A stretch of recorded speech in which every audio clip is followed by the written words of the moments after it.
तू करता तू हुआ, मुझ में रहाना हूँ। तू करता तू हुआ, मुझ में रहाना हूँ। आपा परखा मिट गया, जब आपा परखा मिट गया, जित देखूं तित तू करता तू हुआ, मुझ में रहाना हूँ। प्रिय बंधुओं, तहे दिल से आप सबको नमस्कार, सत श्री अकाल। आज जो मैं आपको ज्ञान जो बताने आया हूं वो बाबा नानक जी की एक वाणी है, जिसको कई संतों ने अपने अपने ग्रंथ में लिखकर उसका मनमाना अर्थ किया है और आप सबको भरमाने में कोई कसर नहीं छोड़ी है। तो आज उस वाणी का सही से अर्थ करेंगे कि आखिर बाबा नानक जी के भाव क्या थे उस वाणी को बोलने में, क्योंकि हम सब शब्दों को पकड़ लेते हैं, भावों को नहीं पकड़ते। दोस्तों, इसी में दिक्कत आ जाती है। तो इन सब वाणियों को हम गहराई से मनन करेंगे और इन्हीं वाणियों से हम सत्य को उजागर करने की पूरी कोशिश करेंगे। और मुझे पूरा यकीन है कि जो मेरे भाई विवेकी हैं, एक क्षण नहीं लगाएंगे वो सत्य और असत्य का निर्णय करने में। तो दोस्तों, गुरु ग्रंथ साहब के अंग नंबर 60 पे आपको ये वाणी मिलेगी और आप उसको स्पष्ट रूप से देख सकते हो, समझ सकते हो। क्या कहते हैं नानक साहब? बिन गुरु प्रीत न उपजे, हऊ में मैल न जाई। मतलब कि आपकी परमात्मा से प्रीत उपज ही नहीं सकती जब तक आपके जीवन में कोई गुरु ना हो। गुरु की इतना बड़ा महत्व बता दिया है वाणी में कि बिना गुरु के प्रीत न उपजे, उपज ही नहीं सकती। जैसे बिना बीज डाले आपके खेत में कोई फसल नहीं उग सकती, उसी तरह बिना गुरु के आपके अंदर परमात्मा के लिए सच्ची प्रीत उपज ही नहीं सकती। कितना ही जोर लगा लो कि मैं उस परमात्मा से प्रेम करूं, कर ही नहीं सकते। किससे कर लोगे? कोई पत्थरों से कर लोगे, कोई नदियों से कर लोगे, कोई तीर्थों से कर लोगे, लेकिन उस सच्चे शब्द से प्रेम हो ही नहीं सकता, क्योंकि उसके बारे में आपको कोई बता ही नहीं सकता गुरु के सिवा। जब तक वो सतगुरु आपकी जिंदगी में नहीं आ गया, उस निज नाम को प्रेम करना असंभव है। अपना नाम जानना असंभव है। तभी वाणी में कहते हैं, 3 गुणों की भक्ति में भूल पड़े संसार, और कहे कबीर निज नाम बिन कैसे उतरो पार। कि 3 गुणों की भक्ति में, यानी कि ब्रह्मा विष्णु महेश, सतोगुण रजोगुण तमोगुण, इन तीनों की भक्ति में भूल पड़े संसार। जितने भी तीर्थ स्थान आप देखोगे भारत में, या तो इन तीनों देव के हैं या फिर इनके ही भक्तों के हैं। जैसे गोरखनाथ, भैरवनाथ और कई नाथ, बाबा बालकनाथ। तो तीर्थ स्थानों में या तो इन 3 गुणों की पूजा हो रही है या फिर उनकी हो रही है जिन्होंने इन 3 गुणों की पूजा करी, या फिर इन 3 गुणों को पैदा करने वाली जो माया है, शक्तिपीठ, त्रिगुणी माया। जैसे साहिब कहते हैं, माया महा ठगिनी हम जानी, त्रिगुण फांस लिए कर डोले, और बोले माधुरी वाणी, माया महा ठगिनी हम जानी। तो भाई, वाणी पे विचार करना है कि वाणी क्या कहना चाहती है। कहते 3 लोक है देह में, रोम रोम में धाम, और बिन सतगुरु ना पाइए सार शब्द निज नाम। जैसे पिछली वाणी में भी बोला कि 3 गुणों की भक्ति में भूल पड़े हो संसार, कहे कबीर निज नाम बिन। निज नाम क्या है? ये निज नाम, निज नाम होता है जैसे आपकी कोई निजी वस्तु है जिसपे केवल आपका हक है, जिसपे किसी और का नाम नहीं लिख सकता कोई। जैसे आपकी प्रॉपर्टी पे आपका ही नाम लिखा जाएगा, कोई और उस पे अपना नाम नहीं लिख सकता। निजी वस्तु, निजी। इसी तरह आपका निजी नाम जो किसी और का नाम नहीं है, स्वयं आपका निज नाम है, जिसको बाबा नानक कहते कोई नाव ना जाने मेरा। हालांकि 5वीं पातशाही की वाणी है, लेकिन मैं 10 गुरुओं को एक ज्योत मानता हूं। अब ज्योत का देखो, जहां मैं कहता हूं कि ज्योत मानता हूं, वहां का मतलब यह नहीं है कि वो ज्योत स्वरूपी अलख निरंजन मानता हूं। ज्योत का मतलब होता है प्रकाश। जहां पर अज्ञान के अंधेरे को मिटाया जाए, उस स्वरूप को ज्योत कहते हैं। जैसे कबीर साहब ने भी कई जगह बोला है कि ज्योत में ज्योत मिले, तो इसका मतलब यह नहीं कि वो किसी ज्योत के पुजारी हैं। मेरे एक सिख भाई ने पिछली ऑडियो में मुझे कमेंट किया था कि आपने शायद ठीक से समझा नहीं कि कबीर साहब क्या कहना चाहते हैं। कबीर साहब कहते हैं ओ अंकार आद में जाना।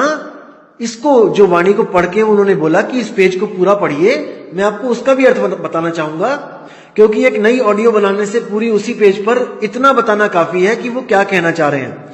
दोस्तों, मैंने पिछली ऑडियो में आपको बताया था कि वस्तु एक है, उसी के अनंत नाम है। चाहे उस वस्तु को, देखो वस्तु को जानना पड़ेगा पहले। अगर बिना जाने आप नाम पे अटकोगे तब बात नहीं बनेगी। पहले आप वस्तु को जान लो, फिर आप उस वस्तु का कोई भी नाम रख लो, कोई दिक्कत नहीं है। समझो, कबीर साहब कहते हैं ओ अंकार आदि में जाना। तो कुछ लोग, भाई लोग भ्रमित हो जाते हैं कि नहीं, देखो कबीर साहब कह रहे हैं ओ अंकार आदि में जाना, यानी कि आदि में ओ अंकार था। कौन सा? जो किताबों में लिखा हुआ है। दोस्तों, इसको समझना। वो भ्रमित होकर कह देते हैं कि देखो ओ अंकार लिखा है, यानी कि ओ अंकार जो मैं लिख रहा हूं, जो वाणियों में लिखा हुआ है, वही आदि है। नहीं दोस्तों, आगे देखो क्या लिखा है। ओ अंकार आदि में जाना, लिखे और मेटे ताही ना माना। कितना स्पष्ट कह दिया कि अगर उसको लिख के मेटने वाला ओ अंकार कोई समझता है तो मैंने उसको नहीं बोला है। कितना स्पष्ट है। और आगे बोला गया है कि ज्योति में ज्योत समाना, इसका मतलब यह नहीं कि किसी ज्योत में समा जाना है, किसी पतंगे की तरह उस ज्योत में समा के मर जाना है। ज्योत में ज्योत समाने का मतलब होता है आप 2 ज्योत को लगा के देखिए, बिल्कुल साथ में जोड़ के देखिए, आपको पता भी नहीं लगेगा कि ये 2 ज्योत कब एक हो जाएगी। उसमें कोई भेद नहीं कर सकता कि ये 2 ज्योत है कि एक है। ये सांकेतिक ज्ञान बोला गया है, ना कि किसी ज्योत के बारे में बोला गया है कि हमने किसी ज्योत में समा जाना है। जैसे कबीर साहब की वाणी है, तू करता तू भया मुझ में रहा ना हूं। फिर क्या कहते हैं? राम कबीरा एक भय है कोई न सके पछाणी। ये भेद की बातें हैं, ये भाव की बातें हैं। आपने भाव को पकड़ना है। गलती से आप शब्दों को पकड़ रहे हो मेरे भाई, शब्दों को पकड़ रहे हो। जब आप वस्तु को जान जाओगे, चाहे उसको ओंकार कहो, चाहे उसको ब्रह्मा कहो, चाहे उसको विष्णु कहो, चाहे उसको जो मर्जी कहो, लेकिन जानने के बाद जब आप उसको जान जाओगे तो जो मर्जी कहो। जैसे गरीबदास जी ने अपनी वाणी में कई जगह कहा है कि आदि गणेश मनाओ।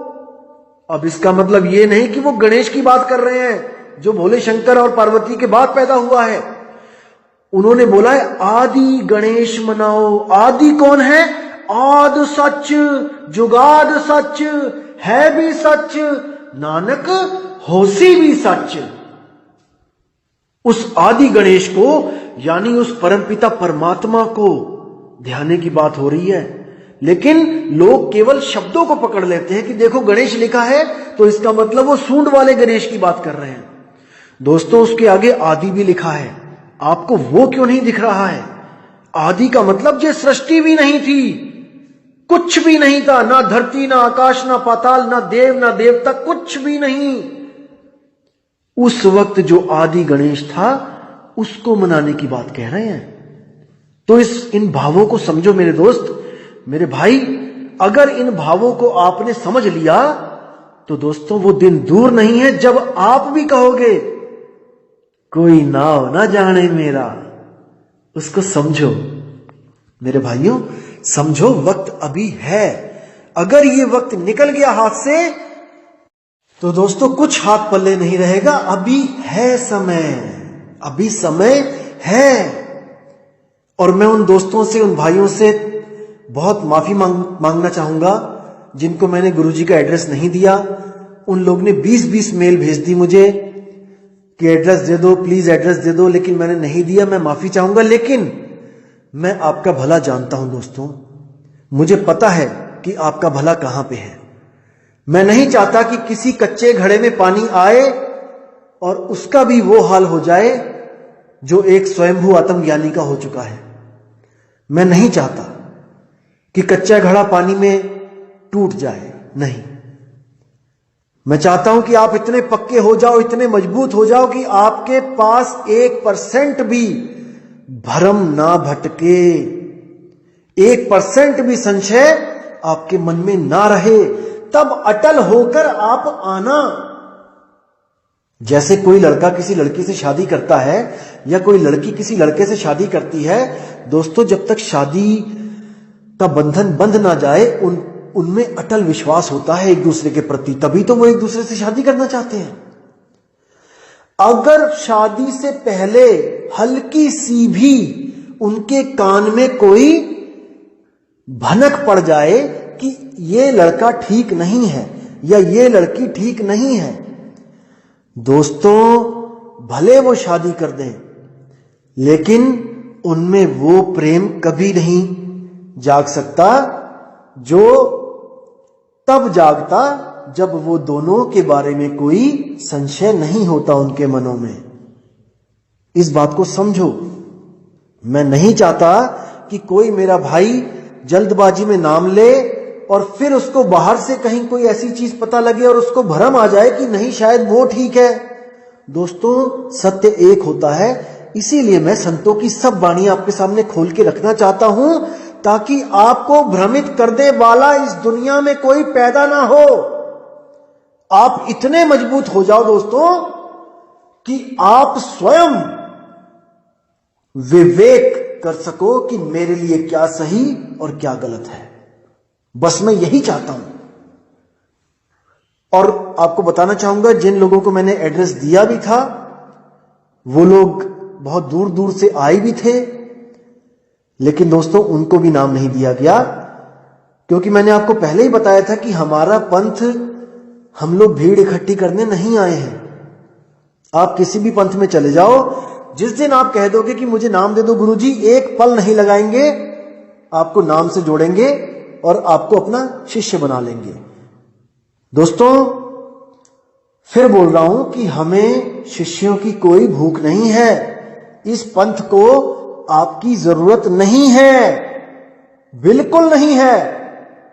इस पंथ को केवल उसकी जरूरत है जो सच में सत्य को जानना चाहता है, जानना चाहता है, जो सच में सत्य को पाना चाहता है। और हमें पूरा यकीन है कि उस शिष्य को, उस खोजी आत्मा को 100 बार भी धक्का दे के आश्रम से निकाला जाएगा, दोस्तों वो वहीं पर आएगा दोबारा, 100% वहीं आएगा। जैसे जो जहाज का कांव होता है, कौवा, जब जहाज चल पड़ता है, समुद्र के बीचों बीच होता है, तो हजारों किलोमीटर इधर जमीन नहीं मिलती और हजारों किलोमीटर उधर जमीन नहीं होती है। तो क्या होता है, अगर उस कौवे को, जो कौवा जहाज पे आ गया है, कोई उसको उड़ा भी दे, जहाज पे खड़ा आदमी डंडे से उसको डरा के उड़ा भी दे, वो उड़ जाएगा, उस वक्त वो उड़ जाएगा। लेकिन उड़ता उड़ता उड़ता उड़ता लौट के फिर वहीं आ जाएगा, क्योंकि उसको पता है कि इस जहाज के अलावा और कहीं जमीन ही नहीं है मेरे ठहरने के लिए। इसलिए वाणी में आता है, बंदी छोड़ दयाल तुम लग हमरी दौड़, जैसे काग जहाज का पावत और न ठौर। उस कौवे को और कहीं ठौर ही नहीं है, वो जाएगा कहां। इसलिए गुरुदेव कभी भी जल्दबाजी नहीं करते। वो परीक्षा भी लेते हैं कि देखे तो सही इसमें कितनी परख है इस बच्चे में। सारी दुनिया को परख के दोबारा यहीं पे आएगा अगर सच में सच्चा पारखी होगा तो। अगर कहीं और जुड़ जाएगा तो इसका मतलब वो पारखी था ही नहीं, और जो पारखी नहीं है उसकी हमें कोई जरूरत नहीं है। जैसे आपने कई बार देखा होगा, कई पंथ ऐसे भी हैं यहां पे भारत में चल रहे हैं जहां पर नामदान से पहले कई सवाल जवाब होते हैं, कई तरह के सवालों से गुजरना पड़ता है, लोग पूछते हैं, तब जाके आपको नामदान की पर्ची मिलती है। तो कई लोग क्या होते हैं, 3 बार जाते हैं नहीं मिलता है, चौथी बार जाते हैं नहीं मिलता है, 5वीं बार जाते हैं नहीं मिलता है, तो सोचते हैं अरे यार यहां नाम ही नहीं मिलता है, छोड़ो यहां नहीं लिखा है, मेरी किस्मत में नहीं लिखा है, मैं कहीं और ले लेती हूं, और जाके किसी और से नाम ले लेते हैं, गुरु से। अब उनकी परख देखिए आप, कि आप अगर मान के चलो कि आप किडनी के रोग से ग्रसित हो, आपको किडनी का रोग है, आपकी किडनी फेल हो गई है, और आपके शहर में केवल एक डॉक्टर है जो किडनी का एक्सपर्ट है। अब आप उस डॉक्टर के पास गए और वहां पर बहुत बड़ी भीड़ है, आपने देखा कि इतनी लंबी लाइन, 200 बंदे लगे हैं और मुझे तो बैठे बैठे शाम हो जाएगी, तो आपने उस डॉक्टर को छोड़ के आप किसी नीम हकीम खतराए जान के पास चले गए कि भाई डॉक्टर के पास तो बहुत लंबी लाइन है, मैं कहीं और इलाज करवा लेती हूं, और आप उस झोला छाप डॉक्टर के पास जाके आपने अपना इलाज करवा लिया। दोस्तों, आप जीवित नहीं बचोगे, भले वहां पे देर लग जाए, लेकिन वो एक्सपर्ट है, वो आपको ठीक कर सकता है। लेकिन झोला छाप डॉक्टर के पास एक पल में नंबर आ जाएगा आपका, इसका मतलब ये नहीं कि वो आपको ठीक कर देगा। इसलिए कितना ही समय क्यों ना लग जाए, लेकिन सतगुरु के चरणों में पड़े रहो, सतगुरु को अरदास करते रहो कि मालिक अब जोड़ दो, मेरे मालिक अब जोड़ दो। तो इसी तरह परख होती है जीवों की, मालिक परखते हैं। तो कबीर साहब कह रहे हैं कि कहे कबीर निज नाम बिन कैसे उतरो पार। तुम्हारा जो निज नाम है वही नाम परमात्मा का भी है, इसको पकड़ो मेरे भाई। जो तुम्हारा निज नाम है वही नाम परमात्मा का है, दोनों एक से ही हैं, एक ही हैं, इसको मान के चलो कि वो एक ही है। जैसे आप शीशे के सामने खड़े हुए तो आपने क्या बोला वहां पे कि जो तू सो हम, यानी जैसा तू है, जो दिख रहा है मुझे, जैसा तू है वैसा ही मैं हूं, यानी हम दोनों में कोई भेद नहीं है, दिखने में हम दोनों एक से हैं। जैसे आपको कोई कहता है ना कि अपनी फोटो दो, अपना चित्र दो, इसका मतलब जैसे आप हो बिल्कुल वैसा ही आपका चित्र होगा, जैसे तुम वैसी तुम्हारी फोटो, जो तू सो हम। तो आज सोहम के बारे में आपको मैं बताना चाहता था, क्योंकि इस वाणी में सोहम लिखा है, और सोहम को दिखा दिखा के कुछ अधूरे संत आपको सोहंग मंत्र पकड़ा देते हैं कि देखो बाबा नानक भी सोहंग मंत्र जपते थे। दोस्तों बिल्कुल गलत है, बिल्कुल गलत है। इसको आप विवेक लगाओगे, 2 सेकंड के अंदर आप दूध और दूध पानी का पानी कर दोगे। मैं पूरा विश्वास करता हूं आप लोग पे कि आपकी बुद्धि अब इतनी चलने लगी है, आपका विवेक इतना जागृत हो चुका है कि आप नीर शीर का निवेड़ा कर सकते हो। अब वाणी देखते हैं आगे क्या कहती है। बिन गुरु प्रीत न उपजे हव में मैल न जाई, यानी कि बिना गुरु के हमारी हौमे की मैल नहीं जा सकती, दूर नहीं हो सकती, अहंकार कभी खत्म नहीं हो सकता। जैसे हम मंदिर में दर्शन करने भी जाते हैं, कोई बड़ा आदमी जाता है तो अहंकार लेके जाता है, वो लाइन में नहीं लगना चाहता कि मैं किसी आम भगत के पीछे लगूं, वो अपने अहंकार को साथ में लेके जाता है और अपना आई कार्ड दिखाता है कि मैं सीएम हूं, मैं पीएम हूं, मैं डीएम हूं, मुझे अलग से दर्शन, फास्ट दर्शन करा दिए जाएं। तो ये हौमे की मैल कभी नहीं दूर हो सकती दोस्तों बिना गुरु के। तो क्या कहते हैं, सोहम आप पछाणिए शब्द भेद पति आई। कितनी प्यारी वाणी है कि तुम सोहम को मंत्र मत समझो, सोहम आप पछाणिए, यानी कि खुद को सोहम पहचानो कि तुम ही सोहम हो।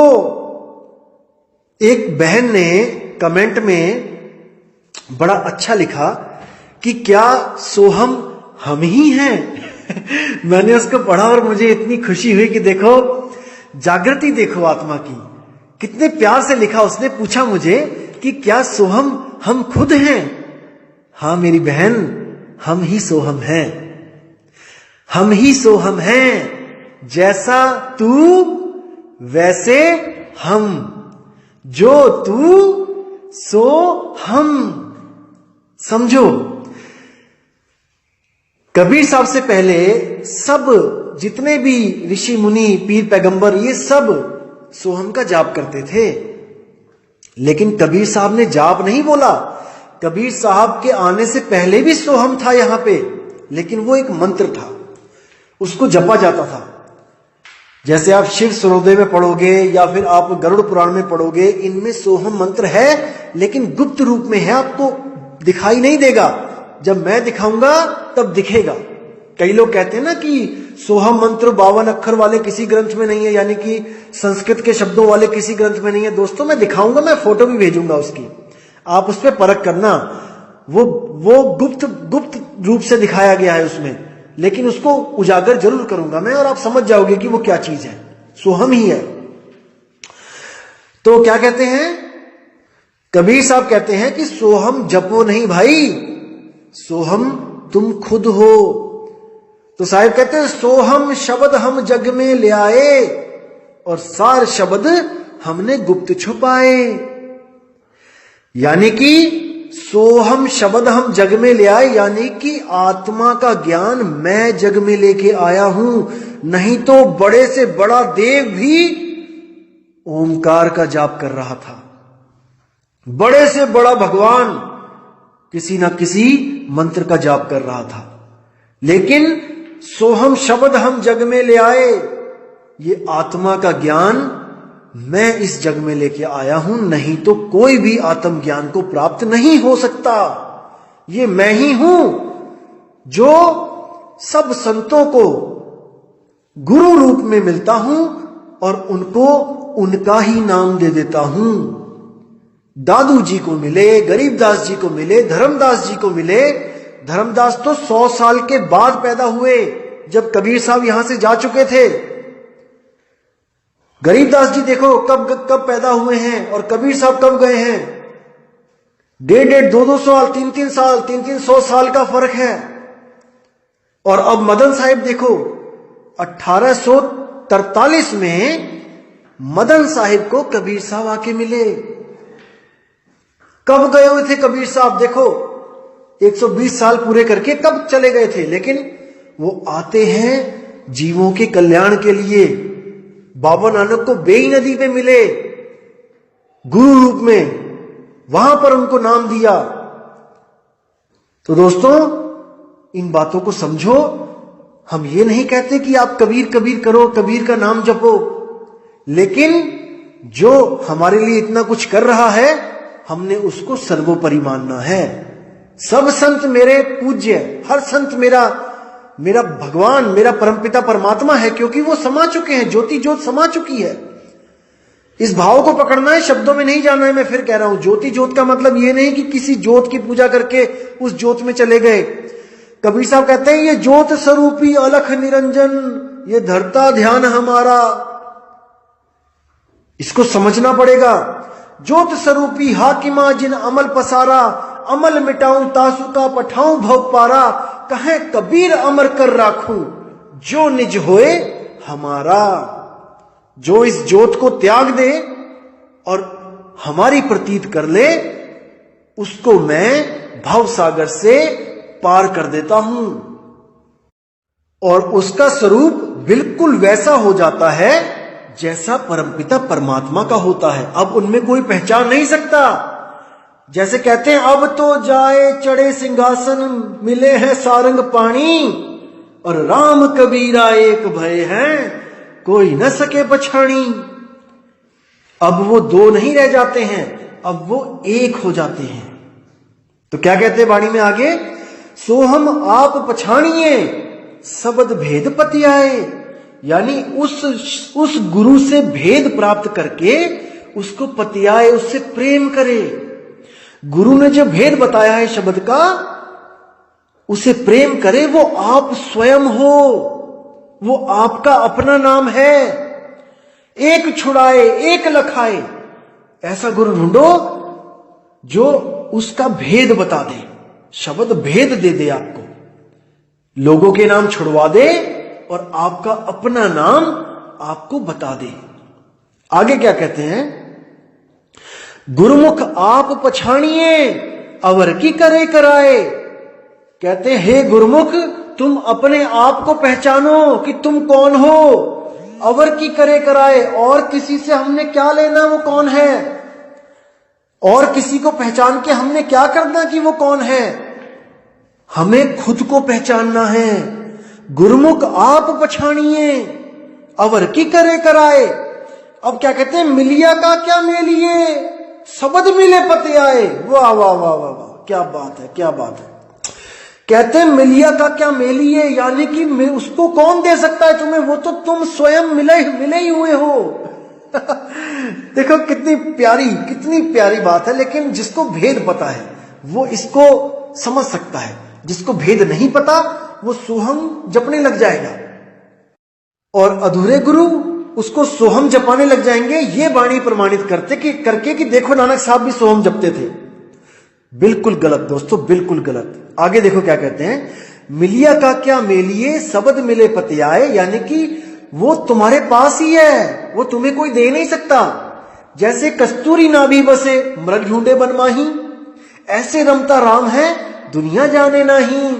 वो तुम्हारे पास ही है, वो तुम ही हो, तुम मिले हुए हो, लेकिन केवल और केवल इस मन माया के कारण उसको महसूस नहीं कर पा रहे हो। वो तुम हो, तुम यहां पर मिले हुए हो इस शरीर में। ये शरीर चल रहा है क्योंकि तुम हो इस शरीर में, तुम आत्म रूप हो, लेकिन खुद को बिना शब्द के प्राप्त नहीं कर सकते। बस इतना समझ लो। आगे क्या कहते हैं, मनमुख सोझी न पावे बिछुड़े चोटा खाई। मनमुख इन बातों को नहीं समझ सकता और वो बिछड़ के चोटा खाएगा, यानी जन्म मरण में भ्रमित हो जाएगा, मां के गर्भ में चला जाएगा, अपने असली घर नहीं जा पाएगा। नानक दर घर एक है और न दूजा जाई। अब देखो साफ बोल दिया कि नानक दर घर एक है, यानी कि जो इस शब्द को प्राप्त कर लेता है वो उसी एक घर में चला जाता है, जो घर सबके पास है। सबके पास है, कहीं जाना नहीं है, कहीं सतलोक अलखलोक अगमलोक नहीं जाना है। एक घर को छोड़ के दूसरा घर को छोड़ के तीसरा घर, वो सबके पास है। उसी शब्द में सुरती को समाना है और वही शब्द गुरु उसका असली घर है। अब कई लोग मुझे कहते हैं कि आप बोलते हो कि सतनाम स्थान है जहां पे सुरती समाएगी और सतनाम ही परमात्मा है। जैसे दिल्ली एक स्थान भी है, दिल्ली एक परमात्मा यानी एक इंसान भी है, ऐसा कैसे हो सकता है, कई लोग कहते हैं। दोस्तों आपको बताना चाहूंगा, जो मां है, मां का उदाहरण दूंगा, जो मां है वो एक इंसान है, लेकिन मां की गोद एक स्थान है। समझो मेरे भाई, मां एक इंसान है और मां की गोद एक स्थान है। जब बच्चा वो गोद में रखती है तो उसको पूछा जाता है कि बच्चा कहां पे रहता है, कहां पे है इस वक्त, कहां पे बैठा है, तो मां की गोद में बैठा है। दोस्तों बैठा तो स्थान पे ही जाता है ना, लेकिन स्थान होते हुए भी वो मां है, वो इंसान है।